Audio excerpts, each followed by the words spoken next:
To avoid doling out the same old, some devs decide they gotta shake things up in their games by hitting players where they don't expect it. We're talking things like a blooming relationship, a shocking twist, or an unexpected death. Some of these are gaming moments that seem so very absurd that it's hard to believe they weren't dismissed in early development. But several of these bewildering notions turned out better than anyone could have possibly imagined. I'm Jess from What Culture, and here are 10 video game moments that shouldn't have worked, but did. Number 10, you've gotta be smithing me. The Matrix, The Path of Neo. Although The Matrix is definitely renowned for its gung-fu action and slow-mo bullet time, it's a lot more than just a blockbuster. The Wachowskis' mesmerizing franchise explores philosophies and religious allegories in a way that's original but also universally relatable. Even though Neo battles machines and AI, it's still easy to connect with him, especially nowadays. So when Shiny Entertainment started developing a game centered around the original Matrix trilogy called The Path of Neo, they needed to take those ideas into account. After all, it'd be frustrating if the complex story was dumbed down. But The Path of Neo supposedly jumps the shark during the finale. After battling a super-powered Agent Smith in the same vein as the Matrix Revolutions, Neo faces off against a Godzilla-sized version of his arch-nemesis. And yeah, when you phrase it like that, it certainly feels like the developers didn't understand the source material at all. However, this idea was put forward by the Wachowskis themselves. Prior to the fight, the directors talk directly to the player, explaining how a philosophical showdown wouldn't work for a video game, so they thought it sensible to wrap things up with a conventionally epic battle. With the benefit of hindsight, they were definitely right. The last brawl is lavishly over the top, but The Path of Neo would be anticlimactic without it. Number 9, revealing Noob Saibot's identity. Mortal Kombat Deception. If players completed certain criteria in Mortal Kombat 2, they could find themselves facing off against an opponent called Noob Saibot. Now, this guy was super mysterious, and players had no details surrounding his lore for many years. That is until Mortal Kombat Deception. Upon completing the main campaign with Noob, the shadowy ninja is revealed to be Sub-Zero from the original Mortal Kombat, Bi-Han, who was reborn as a vengeful wraith after Scorpion murdered him. Although Mortal Kombat is infamous for its convoluted retcons, this one worked out for the best. It didn't feel forced since Sub-Zero's ending in Mortal Kombat 2 does confirm he's Bi-Han's brother, Kuai Lang. As a bonus, the franchise has repeatedly found ways to explore Noob's origins. In Mortal Kombat 9, Raiden goes back in time to prevent the realms from collapsing, while in the past, Raiden encourages Scorpion not to take Bi-Han's life, aware that it'll damn them both. Knowing where the storyline leads is more tragic as well, especially after seeing the shame in Scorpion's face when he executes the original Sub-Zero. Giving Mortal Kombat's most mysterious combatant an elaborate backstory could have easily ruined Noob's mystique, but ironically, it turned out to be one of the saga's best subplots. Number 8, Zelda turns into a dragon. The Legend of Zelda: Tears of the Kingdom. The Legend of Zelda: Tears of the Kingdom kicks things off with the Master Sword being shattered and Princess Zelda being sent into the distant past. Knowing the Master Sword needs time to heal, Link sends it to the same time period Zelda resides in. Believing Link cannot defeat Ganondorf without his mighty blade, Zelda tries to find a way to return it to the present. However, the method the princess uses is odd. Basically, Zelda transforms into an immortal furry dragon and embeds the Master Sword into her skull.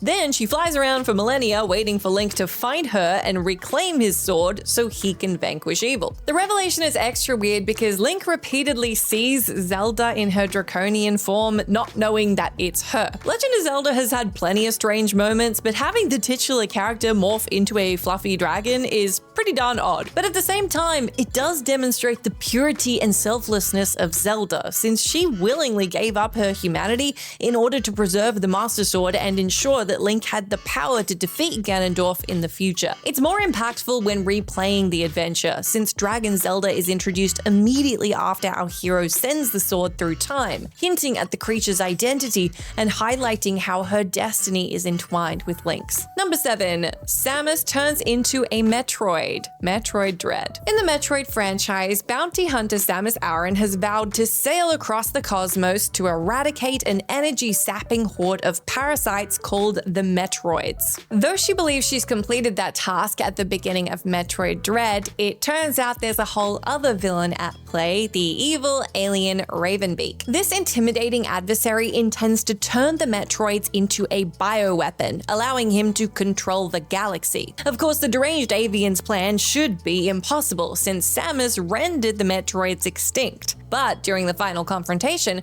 Ravenbeak reveals that Samus harbors Metroid DNA, since she was infected by one of the critters in Super Metroid's epilogue. Not only that, but the game concludes with Samus awakening her Metroid powers, destroying Ravenbeak in the process. Now, having the hero transform into the very thing that they've committed to taking out of existence may seem a little clumsy and like it's an awkward way to subvert expectations that just might not end up hitting the nail on the head. It's like, imagine if Cloud turned into Sephiroth or Sonic turned into Dr. Robotnik to save the day. But this revelation is actually a nice way to tie the story to arguably the most iconic moment in the franchise. It's also incredibly satisfying to watch the calm and subdued heroine go to town on Ravenbeak, beating the hell out of the vile extraterrestrial with her newfound powers. Number 6. Tidus laughing, Final Fantasy X.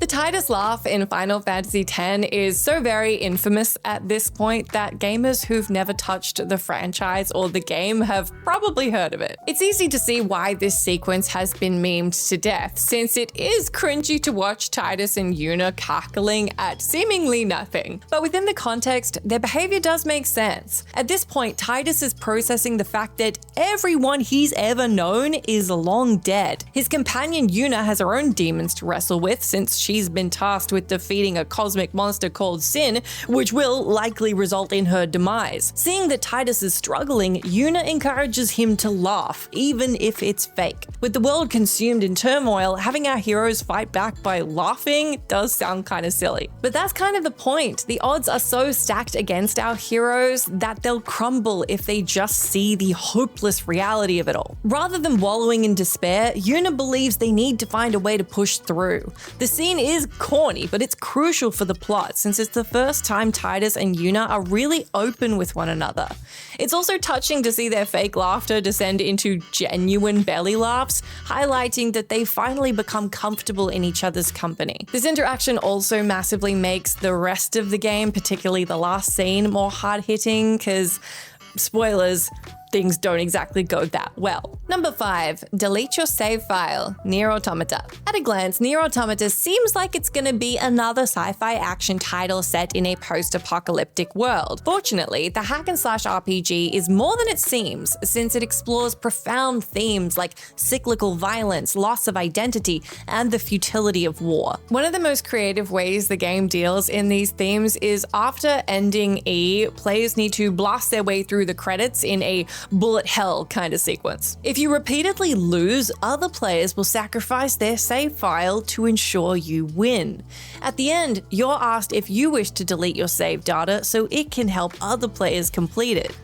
Obviously, the idea that any player would voluntarily erase their save file to help somebody they don't know sounds ludicrous, especially after spending tens of hours on the main campaign. And yet, it's arguably the most beautiful moment in Nier Automata and one of the loveliest things in video games in general, as it shows just how many people are willing to sacrifice something like that to help out a fellow gamer they don't even know. Though these characters are trapped in an endless cycle of suffering, making this choice demonstrates there is still some good in the world that's worth fighting for. Number 4. Turning GLaDOS into a hero, Portal 2. When a character becomes astoundingly popular, it's not unsurprising when they play a bigger role in the sequel. However, the developers do need to be wary when they decide to do this, since taking a likable character, especially a side character, and ramming them into the spotlight and down players' throats can result in it becoming tedious and detracting from the overall gameplay experience. Looking back, Portal 2 could definitely have run into this problem, problem. Although GLaDOS was a creative and hilarious villain in the first Portal, she exists as a disembodied voice for the most part and doesn't physically appear until the end. Despite being destroyed during the final showdown, the devious AI was too popular to be left out of Portal 2. Rather than using her sparingly again, GLaDOS is introduced early on and actually teams up with Shell to defeat the new antagonist, Wheatley. Also, she's a potato this time. Obviously, overindulging a beloved character like GLaDOS could have diminished her impact, but by incorporating her into the action potatoidly, we get to see the relationship with GLaDOS and Shell, and it's as entertaining as it ever was, plus you're getting those classic put-downs right in your face. Again, potatoidly. Her fascinating backstory is also explored in depth, which turns her into a surprisingly tragic figure, so it doesn't seem out of place when she starts seeing her mortal enemy as her only friend. Even though GLaDOS made Portal the First's ending deeply entertaining, working alongside the snarky robot in the second game is surprisingly heart-wrenching, especially when she sings that catchy song at the end. Number 3. Snowball Fight, The Witcher 3 Wild Hunt. Geralt of Rivia from The Witcher 3 Wild Hunt is renowned for slaying wyverns, battling golems, and taking on legions of soldiers single-handedly. Due to his typical no-nonsense demeanor and behavior, the last thing you'd expect the White Wolf to be doing is participating in a snowball fight, particularly one that he himself initiates, and particularly since it's after a gigantic battle where a bunch of people died, including his friends. Geralt has just been reunited with his pseudo-daughter, Ciri, who he believed to be dead. Though Geralt tends to move on from any tragedy, he knows he has to approach Ciri with a different strategy, especially since their next battle might be her last. Rather than telling Ciri to just suck it up, he playfully challenges her to a snowball fight. Though you'd expect Ciri to be the one to instigate the idea, it's more meaningful that it comes from Geralt, since it highlights his paternal instinct. Geralt pretty much always decides to solve problems and prefers to solve problems with his fists and his blade, but this particular sequence shows that he's able to tap into his tender side when necessary, and he is, at the end of the day, still just a human, or a Witcher, you know what I mean. Number 2, Where's Snake? Metal Gear Solid Sons of Liberty. Leading up to Metal Gear Solid 2's release, all marketing material featured Solid Snake as the protagonist. For this reason, players safely expected a continuation of the Grouchy Merc story. But after the prologue, players found themselves taking control of a different hero called Raiden. For many, not playing as Snake in this game wasn't just not what they were looking for, it felt like an abject betrayal, since it feels like that's not what the game sold them on. But as is often the case with Hideo Kojima, the acclaimed director didn't make this decision lightly. The drastic change in direction wasn't done for shock value, but to mirror the plot and themes. Like Raiden, players are thrust into a confusing mission where they're expected to act like Snake, despite not understanding the full picture. Ironically, moving the story away from Snake makes him more iconic, since he's perceived by Raiden and others as a mythical figure, capable of achieving the impossible. The infamous bait and switch has gotten much better with age, as well as that relationship between Snake and Raiden has got more complex and interesting as the franchise has worn on. Better still, Raiden has developed into an enthralling character of his own and led his own games, which were universally acclaimed. Even though the switcheroo could have been a massive misstep for the franchise, it was an absolute masterstroke. Number 1, Joel killing dozens of innocent people. The Last of Us. The Last of Us opens, and I'm sure that's all I have to say if you've experienced the opening to The Last of Us, because oh my god, ow, with Joel experiencing the start of the zombie outbreak and the death of his daughter. It is absolutely brutal, and essentially his entire world falls apart. Years later, he smuggles a teen called Ellie who may carry the cure for the zombie virus in her genes. Though he doesn't know what to make of her at first, it's not long before Joel sees Ellie as a surrogate daughter that he would absolutely kill for. Tragically though, that's exactly what happens. During the climax, Joel discovers the operation to extract Ellie's DNA will kill her. Even though the surgery could save humanity, Joel slaughters everybody in the hospital and flees with Ellie. Although several people are unarmed and surrender, Joel blasts them without hesitation. One survivor called Marlene has the opportunity to shoot Joel but decides to put her gun down, trying to see if they can reason with each other. father. But Joel doesn't want a reason, he just guns her straight down. Although Joel's massacre isn't justified, it is clear where he's coming from. Rather than being portrayed as a paragon of good, Joel is depicted as a broken man who's going to choose emotional attachment over the greater good. Refusing to lose another daughter, Joel goes into a feral state to protect Ellie at all costs. On top of that, this horrific ending reinforces the game's bleak tone. The Last of Us isn't a happy-go-lucky tale, it's a harrowing story about people who do terrible things to hold on to what they love. When you look at it that way, this was the perfect way to end the game. It really couldn't have gone any other way.